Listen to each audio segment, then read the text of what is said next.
Operation सिंदूर आतंकवाद के खिलाफ भारत द्वारा चलाई गई अब तक के इतिहास की मैं मानता हूं यह सबसे बड़ी कार्रवाई है।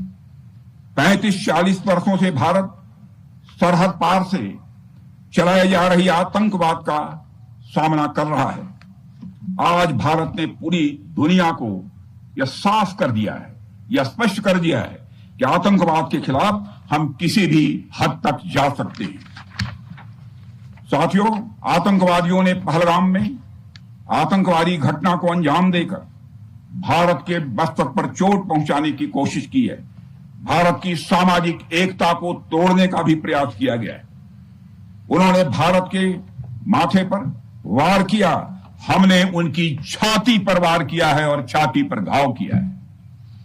पाकिस्तान के जख्मों का इलाज इसी बात में है कि वह भारत विरोधी और आतंकवादी संगठनों को पनाह देना बंद करे और अपनी जमीन का इस्तेमाल भारत के खिलाफ किसी भी सूरत में न होने दे।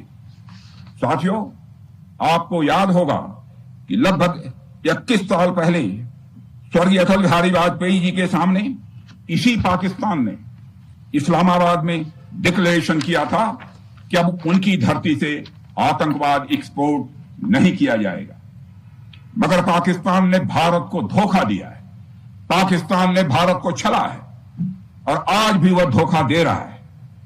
इसका खामियाजा अब उसको भारी कीमत करके भुगतना पड़ा है और यह कीमत यदि आतंकवादी वारदातें चलती रही तो लगातार यह बढ़ने ही वाली है।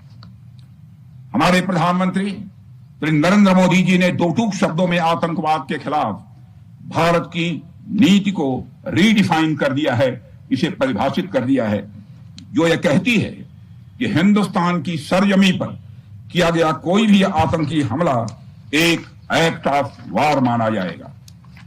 दोनों देशों में जो अंडरस्टैंडिंग बनी है फिलहाल वह इसी बात को लेकर है कि सरहद पार से कोई बेजा हरकत अब नहीं की जाएगी। अगर की गई तो बात निकलेगी तो बहुत दूर तक जाएगी।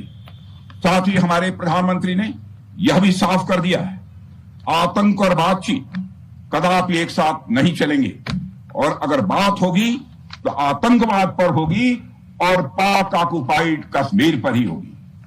साथियों, ऑपरेशन सिंदूर की कामयाबी ने पाकिस्तान में छिपे आतंकी संगठनों और उनके आकाओं को भी यह साफ बता दिया है कि वे कहीं भी अपने आप को महफूज और सुरक्षित न समझें।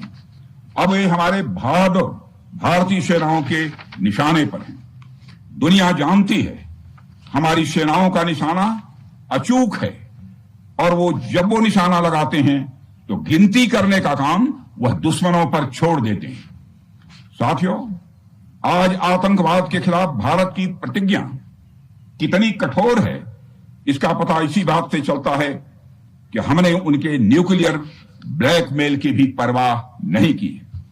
पूरी दुनिया ने देखा है कि कैसे गैर जिम्मेदाराना तरीके से पाकिस्तान द्वारा भारत को अनेक बार एटमी धमकियां दी गई हैं। आज श्रीनगर की धरती से मैं पूरी दुनिया के सामने यह सवाल उठाना चाहता हूं कि क्या ऐसे गैर जिम्मेदार और रोग नेशन के हाथों में परमाणु हथियार सुरक्षित हैं? मैं दुनिया के सामने यह सवाल खड़ा करना चाहता हूं। मैं मानता हूं कि पाकिस्तान के एटमी हथियारों को IAEA international atomic energy agency की निगरानी में लिया जाना चाहिए। मैं यह कहना चाहूंगा और साफ तौर पर कहना चाहूंगा